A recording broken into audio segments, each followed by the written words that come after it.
My name's Davida Shinsky, and the title of this program is Live Without Limits, Reach Personal Success on a Daily Basis.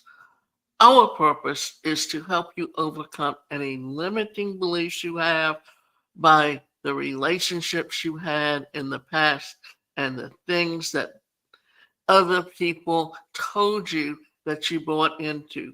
Therefore, our subjects surround personal growth, psychology, and mental health. Today's presentation is titled 7 Tips to Help You Learn to Politely Say No. Have you ever had someone ask you to do something that you wanted to say no to, but you blurted out yes instead? If so, you're not alone. Many people have a tough time saying no. However, if you're tired of having to feel bad about declining something or someone, then it's time that you learned how to politely say no and keep your head up. It's difficult to please everyone. In fact, it's almost impossible. But here's the thing, you don't have to please everyone. There's absolutely nothing wrong with you saying no when you don't feel inclined to do something. In fact, those that say yes when they want to say no are more apt to struggle with anger and resentments throughout life. Surely you don't want that. Chances are you'll run into various situations where someone will ask something of you and you want to say no. The following tips will help you out. So, 7 tips to help you say no. How do I say no when someone asks me to borrow money from you? Have you ever been hit up for money and felt obliged to give even though you didn't really want to? It happens more often than you think. Here's something that I've used before. Oh, I'm really sorry, but I made a decision a while ago never to lend money to others. That's it. I don't offer an explanation. I simply state this with compassion. Granted, I don't use this if this person is truly in need and I feel led to give.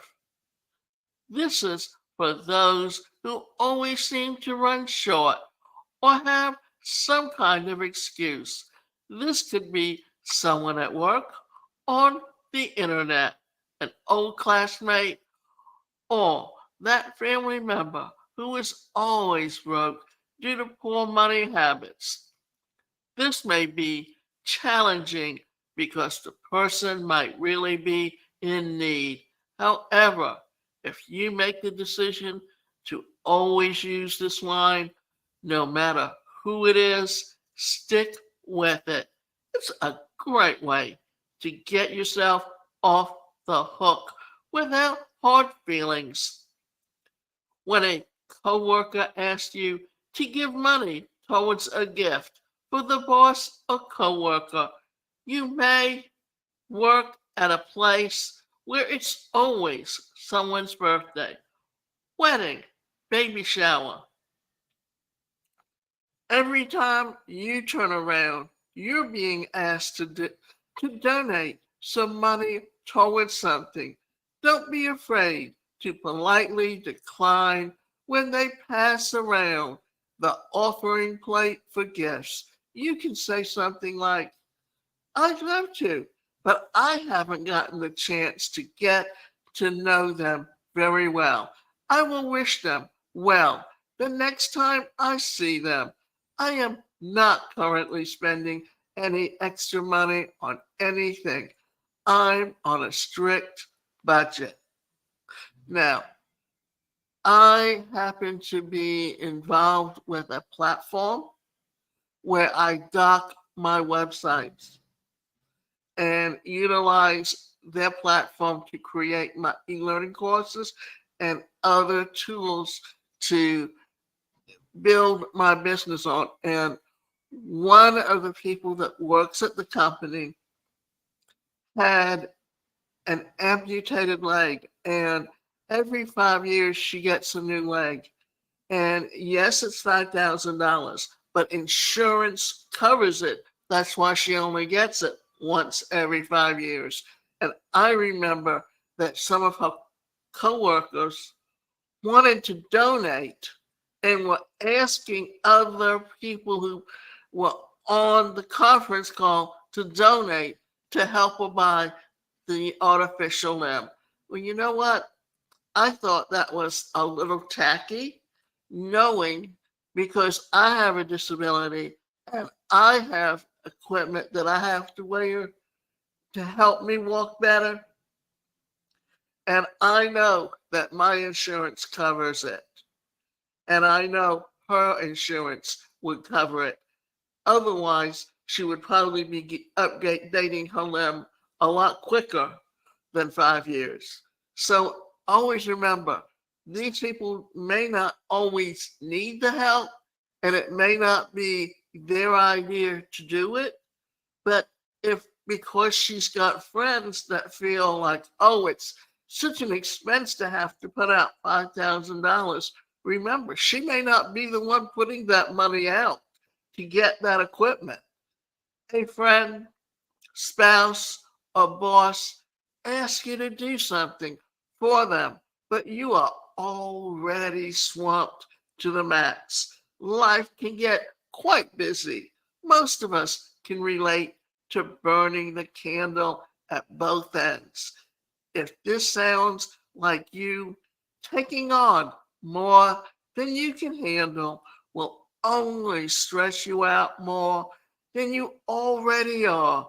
Politely decline and don't feel badly about it at all. You can say something like, I just can't. My plate is incredibly full and ready to flow over. If it's a dire need, let me see if I can rearrange my schedule. But I think someone else may be able to help you out faster. Someone asks you to go out to dinner, to a party, or another function, and you simply don't want to go. Sooner or later, someone will ask you to do something, and you just don't want to go. You might not jive with the person or the event. May sound ultra boring, or you may just not want to go for a number of reasons. So don't feel badly about declining. Say something like, oh, I'm sorry, but I've already got a commitment during that time. Thank you so much for the invite, but I'm going to have to decline. Someone asks you to be on their committee or team and you don't want to. Whether you're currently serving somewhere and want to step down or you're being asked to serve, you can give yourself permission to take a break from volunteer work and politely decline an invitation. So try this out. I'm not in a position where I can freely volunteer right now, but I'm sure you'll be able to find someone who is willing. Someone asks you out on a date and you're not interested in dating anyone. Taking some time to fly solo is always a good idea for self discovery and lavishing love on yourself.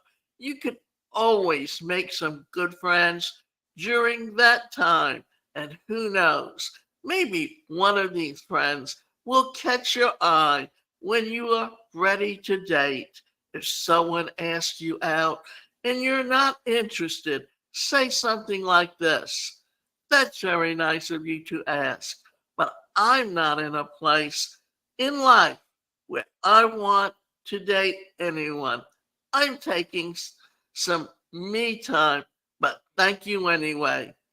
You're asked to perform a job that you have no desire to do, whether it's work or pleasure.